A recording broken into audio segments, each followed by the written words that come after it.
This Black History Month virtual Wayback presents an AI immersive historical discussion designed to confront one of the central contradictions of the American founding, the fight for independence and the persistence of slavery. What you are about to hear is a carefully constructed, though not at all scripted conversation. The voices are generated through artificial intelligence, but the ideas, arguments, and positions are grounded in the documented writings, recorded statements, and known actions of the individuals represented. Our purpose is not to render verdict, nor to impose modern judgment upon the past, but to situate the tension where it lived, in real time. The setting is February 1776. War with Great Britain is underway. The possibility of independence is real, though not yet declared. Enslaved men and free men of African descent serve in both the continental and British ranks. The language of liberty fills pamphlets and speeches across the colonies. Seated at this table are 4 members of the Continental Congress, men who will ultimately sign the Declaration of Independence, though none of them yet knows such a document will soon exist. John Adams of Massachusetts, lawyer, defender of colonial rights, and opponent of slavery in principle, though cautious about immediate upheaval. Thomas Jefferson of Virginia, planter philosopher and advocate of natural rights, who acknowledges the tension between liberty and inherited institutions. Benjamin Franklin of Pennsylvania, printer, statesman, and pragmatist, whose views on slavery have evolved over time. Edward Rutledge of South Carolina, the youngest delegate present, a defender of state sovereignty and of slavery as a lawful institution within his colony. Asking the questions is Phillis Wheatley, poet, intellectual, Christian thinker, and formerly enslaved woman who secured her freedom in 1773. She had already defended the legitimacy of her writing before some of the most prominent men in Boston. She met Benjamin Franklin in London. She understood both the language of liberty and the reality of bondage. In this discussion, she presses these men not as an accuser, but as a witness to the principles they claim. And so we begin. Mrs. Wheatley, what questions do you have for these 4 founding fathers? Gentlemen, I'm grateful for your willingness to engage in sober reflection at so uncertain an hour.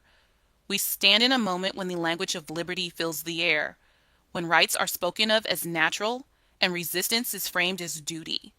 Yet in these same colonies, men and women live in bondage by law, not metaphor.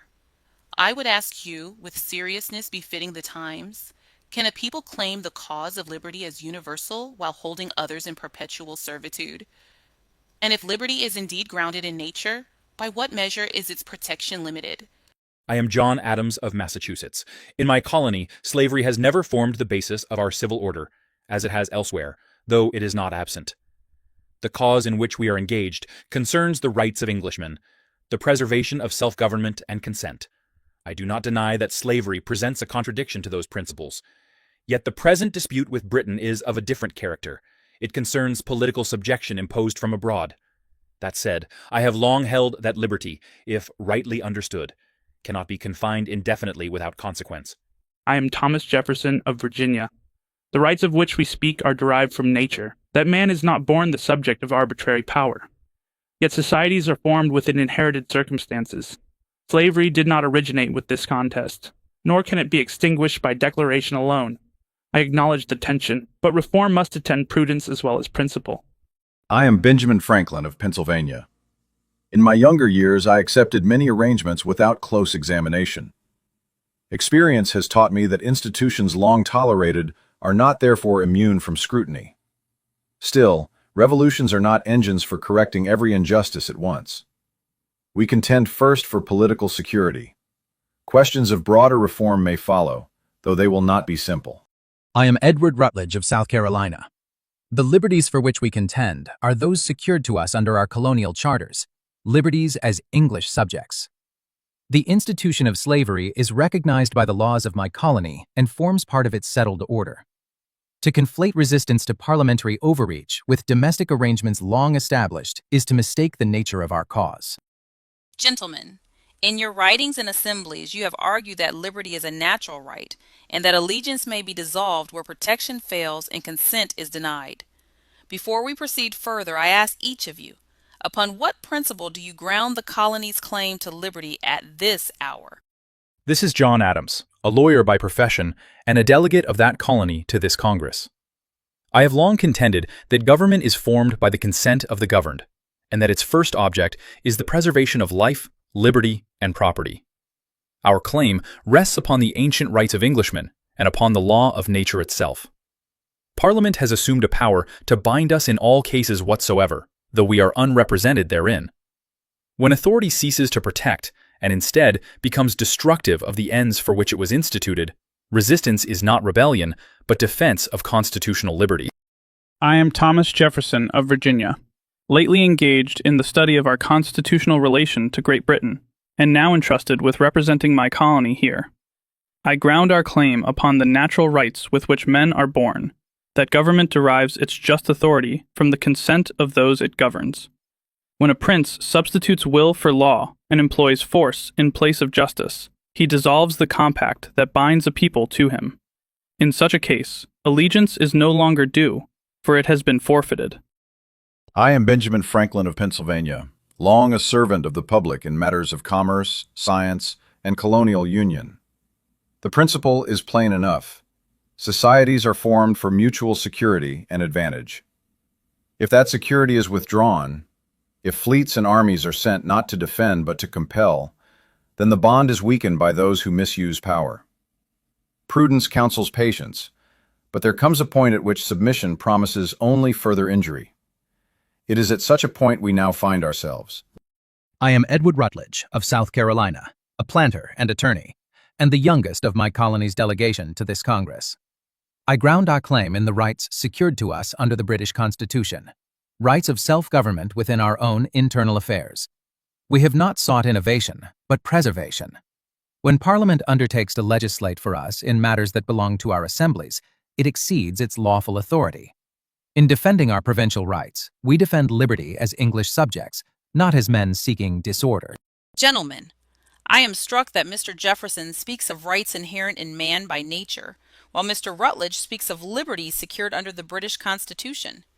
If our claim rests upon nature alone, it would seem broader than English inheritance. Yet if it rests only upon inheritance, it would seem narrower. I would ask you to address one another directly. Is our cause grounded in universal principle or in the particular rights of English subjects? And if the two differ, which governs? Mr. Jefferson speaks nobly of nature, yet governments are not constructed in the air. We are Englishmen, by charter and by history. Our assemblies have governed our internal concerns for generations. It is that settlement which has been disturbed. If we cast aside the British Constitution entirely in favor of abstract principle, we risk dissolving more than imperial authority. Order itself rests upon known law, not philosophical speculation. I do not propose that law be dissolved, sir, but that its foundation be examined. If rights are secured only by inheritance, then they may be withdrawn by those who claim authority over that inheritance. Our charters themselves derive legitimacy from principles antecedent to them. If Parliament may alter our condition at will, then our rights are not truly rights, but permissions. This is John Adams, and I feel there is truth in both positions. The rights of Englishmen are not opposed to the law of nature. They are its application in a particular history. We argue not for novelty, but for restoration. Yet I caution that in pressing universal theory too far, we may unsettle attachments necessary to maintain civil society. A people must know what they defend. This is Benjamin Franklin, and it is perhaps less a matter of choosing between nature and inheritance than of recognizing that one without the other proves unstable. Nature may instruct us what is just. Habit instructs us how to live together. If we sever ourselves from Britain, we must be prepared to supply both. Gentlemen, you have grounded your cause in rights said to arise from nature, inheritance, and constitutional protection. Yet at this hour, free men of African descent stand in the continental ranks. Others seek liberty beneath the British standard. And in certain colonies, enslaved men appear in the field, whether by their own petition for freedom or in place of those who hold them in bondage. I would ask plainly, when a man bears arms in this contest, whether freely or compelled, what claim, if any, does that service establish upon the liberty for which you contend? This is John Adams. In my colony, free men of color have long stood in militia service as other free men do. If a free man bears arms in defense of his country, he participates in its preservation and shares in the rights secured thereby. Military service is among the highest duties of citizenship. Where such service is rendered freely, it strengthens a claim to the protection of the laws. As to those compelled into service in place of others, I confess the matter is less straightforward. Obligation born of coercion does not carry the same moral weight as voluntary defense. Yet war imposes harsh necessities upon all conditions of men. This is Thomas Jefferson. When a free man joins our ranks of his own accord, he does so as a member of civil society, seeking its preservation. His service testifies to attachment to the community in which he resides. The condition of those held in bondage is of another character. Their service, whether compelled by masters or sought under promises of freedom from the crown, arises within a structure long established in these colonies. War does not dissolve that structure at once. It may, however, force us to consider how principles asserted in extremity shall be reconciled with institutions inherited from our forebears. This is Benjamin Franklin. It is certain that when men of any condition take up arms in common defense, they hazard the same dangers as others. That fact cannot be denied. Whether such hazard alters their civil standing is a question each colony has thus far answered according to its own customs. I suspect the present conflict will oblige reconsideration in many quarters. Yet we must tread carefully. Sudden alteration of long-settled arrangements may produce disorders not easily remedied. This is Edward Rutledge. The defense of one's country is a duty owed by those who are members of its political body. In my colony, that body is defined by law. Enslaved persons are property under that law. Should a master employ his property in service of the colony, the merit lies chiefly with the master who risks his estate for the public good. Promises of freedom made by the British are attempts to sow insurrection and terror. We must not permit military necessity to overturn the order upon which society depends. Gentlemen, you have spoken with candor. Mr. Adams has suggested that voluntary defense strengthens a man's claim upon the protection of the laws. Mr. Rutledge has argued that where the law defines a man as property, merit lies with the owner, not the one who hazards his life. I would ask you to address one another plainly. When the same musket ball makes no distinction between master and servant, upon what ground does the law continue to do so? This is Edward Rutledge. Mrs. Wheatley, war does not erase civil distinctions. A musket ball may strike without discrimination, yet society cannot be governed by the accidents of battle. The law establishes condition for the preservation of order. If that condition were overturned whenever danger was shared, no settled relation would remain secure. Service performed under direction of a master remains an extension of that master's will and property. This is John Adams. Mr. Rutledge, I grant that civil society depends upon settled relations, yet it also depends upon the consent and confidence of those who defend it. If a man, though held in bondage, stands in the line and faces the same peril as any other, it is difficult to persuade him that the liberty he preserves belongs wholly to another. I do not say the law is easily altered, but I question whether it may remain unexamined when blood has been shed in common cause. And, Mr. Adams, I question whether a war for provincial rights must become a revolution in all domestic arrangements. South Carolina did not consent to hazard its internal order when it joined this Congress. If liberty means security for property, then property must remain secure. This is Thomas Jefferson. Perhaps we confront here the distinction between what necessity compels and what justice may eventually require. The present struggle concerns our political relation to Britain. Other questions, though weighty, may not admit of resolution amidst invasion and disorder. This is Benjamin Franklin. Wars have a way of enlarging questions men hope to confine. Whether we intend it or not, the conduct of this contest will leave impressions not easily erased. Gentlemen, in pamphlet and petition, the condition of these colonies under parliamentary authority has often been described as slavery. Yet within the colonies, bondage exists not as metaphor, but as law. I ask with seriousness, when the same word is applied to political subordination and to hereditary servitude, do they describe the same evil? And if they do not, how are they to be distinguished? This is John Adams. I have used the term slavery in opposition to measures that subject us to taxation and legislation without consent. In that sense, it signifies political servitude, the loss of self-government. I do not confound that condition with chattel bondage, which is of another and more absolute character. Yet political slavery, if established, may in time reduce a people to a condition scarcely distinguishable in its effects. The word is forceful because it conveys loss of liberty, but the forms it describes differ in degree and structure. This is Thomas Jefferson. The term has been employed to express subjection to a will unrestrained by law. In that usage, it marks dependence without consent. The condition of those held in perpetual bondage is indeed more severe, for it denies not only political voice but personal autonomy. If the same word serves both conditions, it is because both offend against the principle that man is not born to arbitrary dominion. Yet the remedies may differ according to circumstance. This is Benjamin Franklin. Words acquire strength by the passions they awaken. When we speak of political slavery, we mean to stir vigilance against encroachment. It is true, however, that the term carries a heavier reality in other contexts.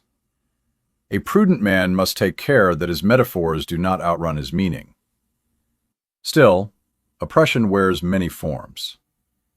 To be governed without representation is not the same as hereditary servitude, but neither is it a trivial complaint. This is Edward Rutledge. The comparison has been made to emphasize the danger of parliamentary overreach. It does not imply that the colonies stand in the same condition as those lawfully held to service under our statutes.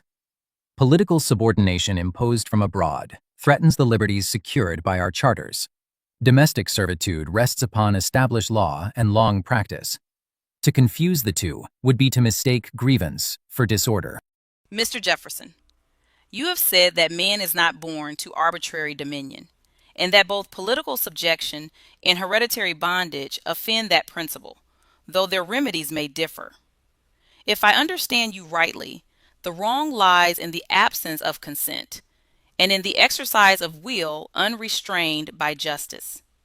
I would ask you plainly, if a condition is imposed at birth without consent and maintained by force of law alone, by what reasoning is it not arbitrary dominion? Madam, the difficulty lies not in the principle, but in its application within societies long constituted. Dominion becomes arbitrary when exercised without lawful foundation or regard for the safety of the whole. The relation you describe, however severe, has been sanctioned by colonial law and sustained by custom across generations. I do not deny that such institutions may stand in tension with general principles of liberty, yet the immediate dissolution of them, amidst war and external threat, may produce calamities greater still. Reform, if it comes, must attend circumstance and security. This is Edward Rutledge. Mr. Jefferson speaks of tension, yet tension does not void legitimacy. The laws of South Carolina are not arbitrary decrees of a tyrant, but the deliberate acts of its legislature. To call their authority dominion, in the same sense as ministerial overreach in Parliament, is to confound self-government with oppression. Our assemblies are chosen by those entitled to choose them. That is the distinction. This is John Adams. Mr. Rutledge, with respect, the mere act of legislation does not sanctify a measure. Parliament claims legislative authority as well. If its enactments may be resisted for exceeding rightful bounds, then the inquiry cannot end with the fact that a law has been passed. The question is not whether South Carolina's Assembly has sanctioned a relation, but whether any legislature may rightfully establish a condition from which there is no appeal and no consent. If we deny Parliament's supremacy on the ground that representation and consent are lacking, we must at least admit the principle is not exhausted by geography. Mr. Adams, Parliament governs colonies in which it has no seat of residence nor daily knowledge. Our assemblies govern within their own society, composed of those qualified to deliberate. The governed, in our case, are those recognized by law as members of the political community. You speak of consent, sir, but consent has never been presumed universal in any civil society. Children, women, and others stand under authority without express voice. This is Benjamin Franklin. Gentlemen, if we pursue the question of who may rightfully consent in every society, we shall sit here until the musket balls settle the matter for us.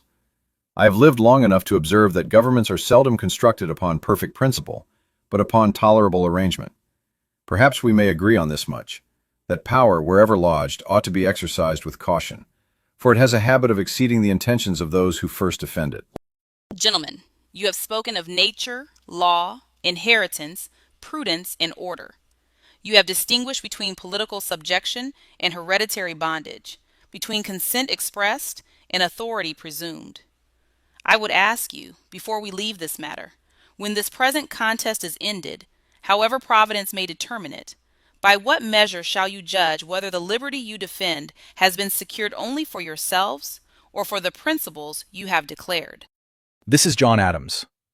We shall judge it, I think, by whether self-government is preserved, and whether law continues to protect rather than command without right. As for the wider application of our principles, that inquiry may extend beyond the present struggle. A republic, if established, must endure long enough to confront its own inconsistencies. This is Thomas Jefferson. The measure will lie in whether arbitrary power is restrained and whether the rights we assert remain secure against encroachment.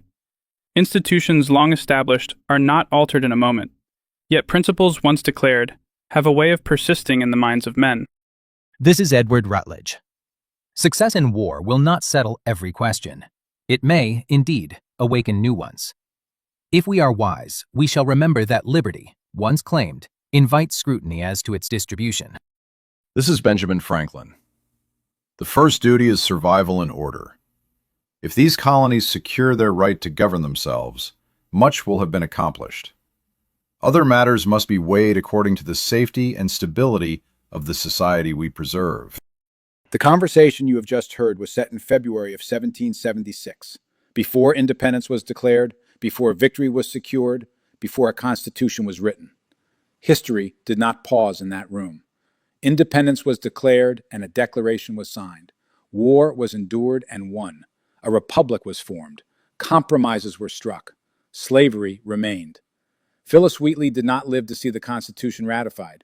She died in 1784. Her poetry remembered, her questions unanswered. And now we stand in the year 1790. The new federal government has convened. Rights have been enumerated. Power has been distributed. The language of liberty has been inscribed in law. Benjamin Franklin, now in the final year of his life, has recently affixed his name to a petition urging Congress to consider the abolition of slavery, the very institution whose tension was acknowledged but deferred in that winter conversation. And so, though Phillis Wheatley cannot sit again among us, we will place her questions before our founding fathers once more, not as they were heard in the uncertainty of 1776, but as they must now be answered in experience earned. So, gentlemen, I remind you, in February of 1776, Mrs. Wheatley asked whether the liberty you asserted rested upon universal principle or inherited right, whether service in war established a claim upon freedom, and whether the word slavery, so often used against Britain, could be distinguished from bondage enforced at home. This is Edward Rutledge. 14 years have indeed altered much, though not everything. We declared independence to secure the right of these states to govern themselves. That right has been obtained. A constitution now binds us in union while preserving the authority of each state over its internal concerns. It is true that slavery remains among those concerns. It was neither concealed nor denied in the framing of the Federal Compact. The arrangement reflects the realities of the several states, not the abstractions of theory. If judgment is to be rendered, I would say this: we secured self-government first. Without that, no other question could have been addressed at all. Whether future generations alter domestic institutions will depend upon their circumstances, not upon declarations made in wartime. This is John Adams. We undertook a revolution to secure independence and to establish governments founded upon representation and law. In that respect, the experiment has thus far succeeded beyond the expectations of many who feared anarchy. The Constitution was framed not to perfect society, but to preserve union among states differing widely in habit and economy. Slavery was not created by that instrument, though it was acknowledged within it. I will not pretend the matter sits comfortably beside the principles proclaimed in 1776. Yet I have long believed that republican government must first be secured before it can be refined. A disunited confederacy would have remedied nothing. If fault there be, it lies not in declaring rights too boldly, but perhaps in discovering how slowly society conforms itself to them. This is Benjamin Franklin. I have lived long enough to be corrected by experience more than once, and I must confess that on the subject of slavery, I was not born wiser than my neighbors. In earlier years, I accepted arrangements I now regard with greater unease. Time and reflection, and perhaps the spectacle of a nation proclaiming liberty, have a way of unsettling old complacencies. Mr. Rutledge speaks truly that the Constitution did not create the institution. It found it. Yet the same instrument that preserved union has also provided a forum in which the subject can no longer be dismissed as merely provincial. As for my friend Mr. Adams, he has ever been more direct than I, and perhaps more impatient with contradiction. I have preferred, at times, to proceed by degrees. But I will say this plainly. If liberty was worth the hazard of revolution, it is worth the hazard of examination. The petition lately presented to Congress asks no immediate convulsion, only that we consider whether the principles we celebrate admit of quiet, lawful remedy. I have no expectation that such questions are settled swiftly. I do expect they will not be silenced. This is Thomas Jefferson. The principles asserted in 1776 were not fashioned for a moment, but for mankind. That they have not yet been universally realized does not, in my view, render them insincere. Slavery was interwoven into the colonial fabric long before independence was contemplated. Its removal, like its origin, is not the work of a day. I have never doubted that the rights of man are universal in theory, yet societies advance according to circumstance, habit, and prudence.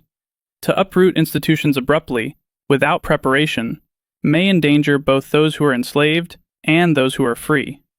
If there is inconsistency between principle and practice, it is not from indifference, but from the complexity of remedy. Posterity will judge the degree to which we have advanced the cause of liberty. I would hope they judge us by the direction of our steps, not by the pace alone. The principles spoken in 1776 have been inscribed into law. Yet the institution Phillis Wheatley pressed upon our four founding fathers remains woven into the fabric of the Republic, well beyond even 1790. They have defended prudence. They have defended union. They have defended gradual remedy. They have deferred resolution. And so we leave them here, not in triumph and not in confession, but in possession of a nation whose liberties were declared universal and secured imperfectly. The questions did not end in 1776. They did not end in 1790. They did not end with any of the men who sat at this table. They remain. Thank you for joining Virtual Wayback as part of our celebration of America's 250th birthday, but also our tribute to 2026 and Black History Month.